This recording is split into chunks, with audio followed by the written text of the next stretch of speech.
Batik Kina Kaligrafi Aksara Sunda ini sudah kami pasarkan ke instansi-instansi yang ada di Jawa Barat, khususnya di Kabupaten Bandung, juga sampai ke nasional. Kami juga pernah mengikuti pameran-pameran di tingkat nasional maupun di tingkat lokal. Itu kami ikut di Inacraft, kemudian di Krianusa, dan juga Kembang Nusa. Awal mula kita mengikuti pameran itu di tahun 2022. Pada tahun 2025 kami mendapatkan penghargaan dari Disparekraf Kabupaten Bandung dan Kementerian Ekonomi Kreatif dan Pariwisata sebagai pelestari ekraf berbasis kearifan lokal.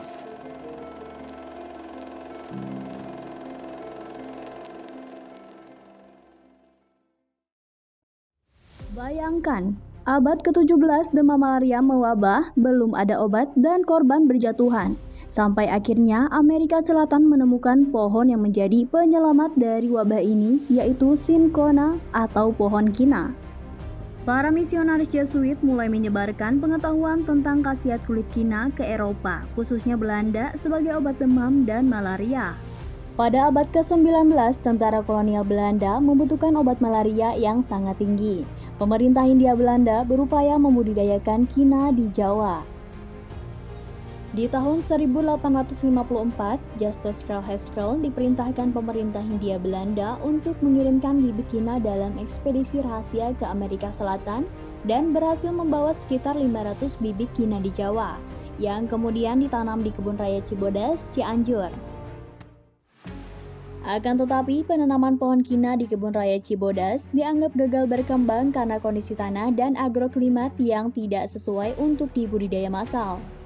Oleh sebab itu, dilakukan upaya pemindahan dan pengembangan tanaman kina ke daerah Cinyiruan, Pangalengan, Jawa Barat, yang memiliki kondisi lingkungan lebih mendukung seperti ketinggian, suhu, serta kelembapan yang sesuai sehingga pohon kina dapat tumbuh lebih optimal dan berkembang dengan baik serta menjadi salah satu pusat penghasilan kina di Indonesia.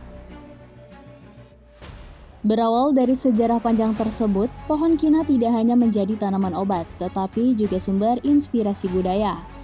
Bentuk daun kina yang khas diangkat menjadi motif batik sebagai simbol kehidupan dan penyembuhan, sekaligus mengingatkan perannya dalam sejarah khususnya di wilayah Bandung. Karena nilai historis dan filosofinya yang kuat, pada tahun 2021 batik kina resmi ditetapkan sebagai batik khas Kabupaten Bandung. Motif ini menjadi pengingat bahwa di tengah kemajuan zaman, warisan alam dan sejarah tetap memiliki tempat penting dalam identitas budaya masyarakat. Seiring waktu, batik kina terus berkembang melalui kreativitas pengrajin lokal yang menghadirkan inovasi baru tanpa meninggalkan akar budaya. Salah satunya perpaduan motif daun kina dengan kaligrafi aksara Sunda yang memperkaya makna dan visual. Inovasi ini membawa kita pada sosok pengrajin yaitu Feby Wibisana.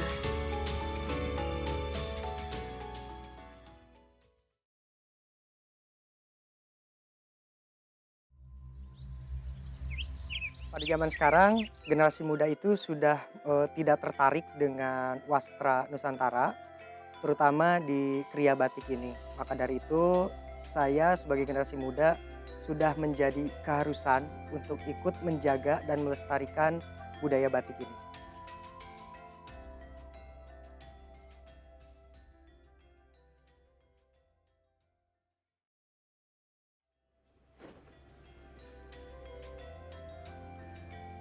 Batik kina adalah sebuah simbol identitas budaya Kabupaten Bandung, Jawa Barat yang memiliki sejarah panjang di setiap guratan kainnya. Tersimpan makna dalam nama kina yang memiliki arti kokoh, iuh, nanjung, dan ajeg dengan makna kekuatan, kemakmuran, kebanggaan, serta kestabilan.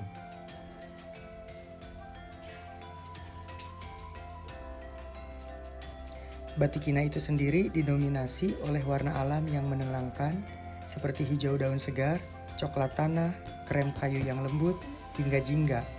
Keindahan tanaman kina melalui bentuk daun elips atau oval yang simetris dengan bunga-bunga kecil berkelompok yang menghiasi setiap ruang kosong, dan garis-garis yang cenderung luwes menciptakan harmoni visual tentang keasrian alam. Sebagai sosok inspirasi dan motivasi saya dalam melestarikan batik Kina, ibu saya yaitu Bunda Erianti menjadi inspirasi saya untuk membangun usaha dan melestarikan batik Kina yang diinovasikan dengan kaligrafi aksara Sunda.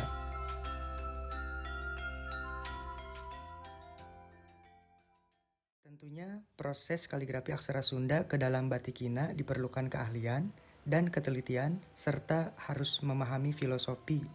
Selain itu, bagi saya inovasi ini juga menjadi bukti nyata bahwa budaya dapat terus hidup dan berkembang seiringnya perkembangan zaman.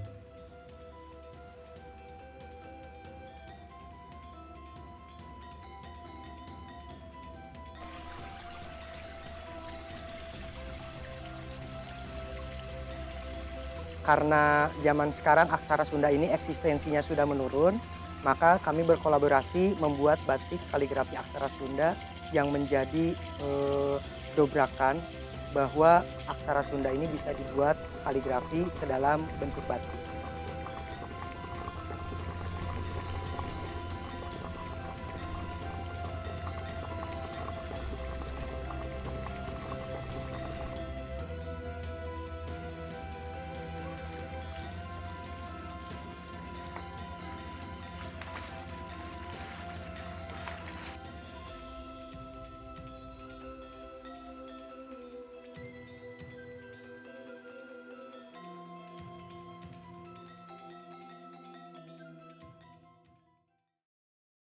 Batik tulis di kami itu harga tertingginya dari 2.500.000 sampai dengan 5 juta. Batik cap itu harganya dari mulai 350 sampai 500.000. Batik itu hanya ada dua, batik tulis dan cap.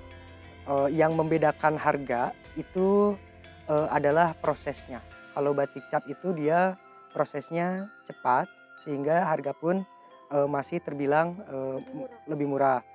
Kalau batik tulis itu karena prosesnya lama dari mulai 3 minggu sampai 1 bulan, bahkan bisa lebih lama dari 1 bulan, maka harganya jauh lebih mahal.